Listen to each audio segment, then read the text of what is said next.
બોર્ડને જ્યારે first time start કરવું હોય ત્યારે અહીંયા પાવર બટન છે, પાવર બટન પર ક્લિક કરવાનું. એટલે અહીંયા લાઇટ છે, લાઇટ થશે. પહેલા વખત તમને જે દેખાય છે એ સ્ક્રીન તમારી વ્હાઇટ બોર્ડ છે. આ સાઈડ તમારું સ્ટાઇલસ એપ્લાય છે. આ સ્ટાઇલસ પેન છે જેનાથી તમે આમ ઓફ કરો છો એટલે તમને પૂછે છે કે ક્યાં જવું છે. મેનુમાંથી છે નો જોતો હોય તો મલ્ટિપલ સ્ક્રીન છે અને ક્લોઝ કરી શકો છો. બીજી સ્ક્રીન જોતી હોય તો લેફ્ટ અને રાઈટ સાઈડ બે સાઈડ ત્રણ ડોટ છે. 3 ડોટમાં ક્લિક કરશો એટલે 3 ડોટ ઉપરથી તમારે સિલેક્ટ કરવાનું છે પીસી. પીસી જ્યારે તમે સિલેક્ટ કરો છો એટલે બે વસ્તુ બતાવે છે ત્યાં તમને. એક છે ઓપીએસ અને એક છે વાયરલેસ. સોરી, આપણે સિલેક્ટ કરવાનું છે ઓપીએસ, જે પહેલા પહેલું ઓપ્શન છે એ. ઓપીએસ સિલેક્ટ કરો છો એટલે આપણી આ સ્ક્રીન દેખાય છે. એ સ્ક્રીનમાં તમારે ડાઉનથી અપ કરવાનું રહેશે. ડાઉનથી અપ કરી લ્યો છો એટલે અહીંયા તમારે પાસવર્ડ છે. MCSનો ક્લાસ હોય તો MCS@2024, OC નો ક્લાસ હોય તો OC@2024 અને અહીંયા તમારે ક્લિક કરવાનું અને લખવાનું છે MCS@2024 પછી એન્ટર. આ તમારી સ્ક્રીન છે. આમાં તમારે દરેક સિસ્ટમ સોફ્ટવેર ઇન્સ્ટોલ કરેલા છે. Excel, Word, PowerPoint, Access database, PDF અને ફાયરફોક્સ ને ક્રોમ. તમારે જેમાં બી કામ કરવું હોય એ અહીંયા ઓપન કરીને તમે ડાયરેક્ટ વર્ક કરી શકો છો. આને તમે સેવ કરી શકો છો. ન જોતું હોય ત્યાંથી તમે પાછો ક્લોઝ કરી શકો છો.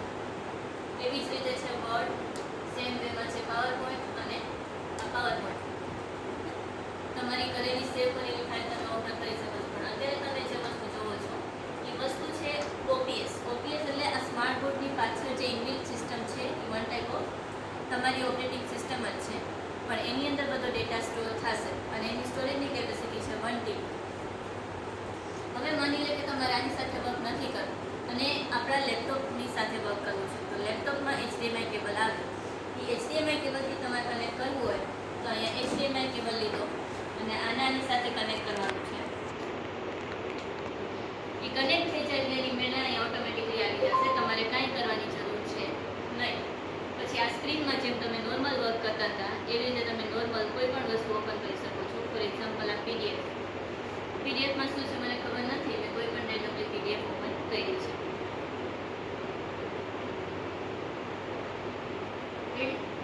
પછી આને તમે ક્લોઝ કરી દઈ શકો છો. એક્સેલમાં વર્ક કરી શકો છો. અને માની લો કે તમારે આ જ્યારે HDMI થી કનેક્ટેડ હશે ત્યારે અહીંયા ટચ નહીં વર્ક કરે. એ ટચને તમારે સપોર્ટેડ વર્ક કરાવવું હોય તો અહીંયા એક આ કેબલ છે. એ કેબલ તમારે એની સાથે કનેક્ટ કરવો પડશે, જેને કહેવાય B2A કેબલ. USB ટાઈપનો જ છે. તમે USB તરીકે અહીં કનેક્ટ કરી શકો છો. જેવું એ કનેક્ટ થશે એટલે આમાં એક મેસેજ આવશે કે જેમાં તમારે એને વાઈફાઈમાં સેમ કનેક્ટ કરવાનું રહેશે બેને. એક ઓપ્શન આવશે, અલાઉ કરવું પડશે કીબોર્ડ ને માઉસ, જે આઈ થિંક મેં કરી દીધેલું છે. અત્યારે આ ઓપન થશે. ડન.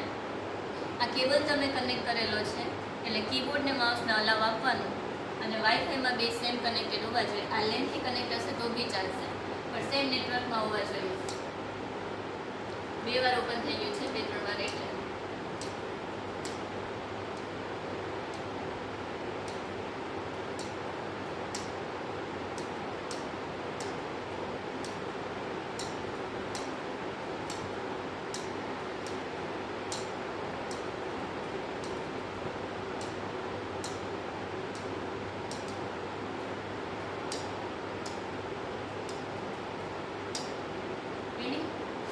તમારી જે વર્ડની ફાઇલ છે એ ઓપન થઈ છે અને બંધ કરવી હોય તો તમે અહીંથી ડાયરેક્ટ ક્લિક કરીને બંધ કરી શકો છો. Close all the window.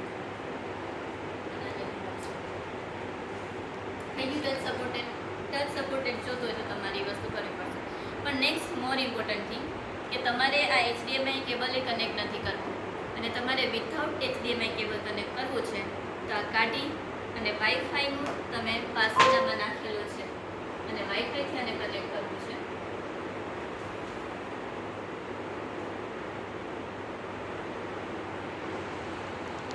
તો વાઈફાઈમાં જવાનું ને અહીંયા એક ઓપ્શન બતાવશે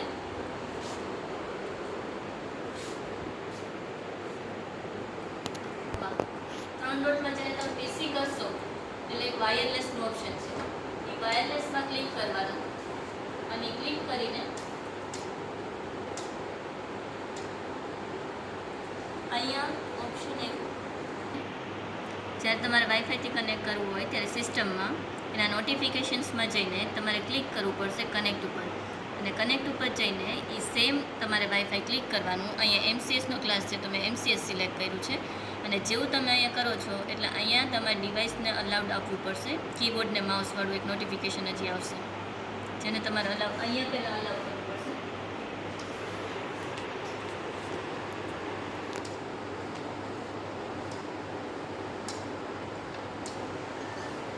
કેમ છે કનેક્ટ અહીંયા કરો,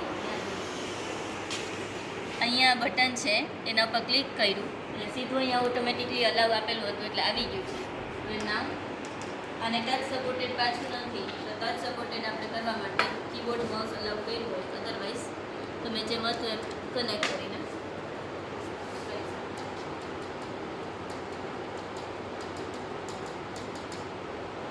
કીબોર્ડમાં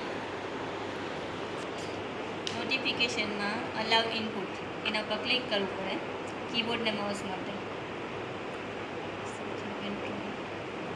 આવી ગયું અલાઉ.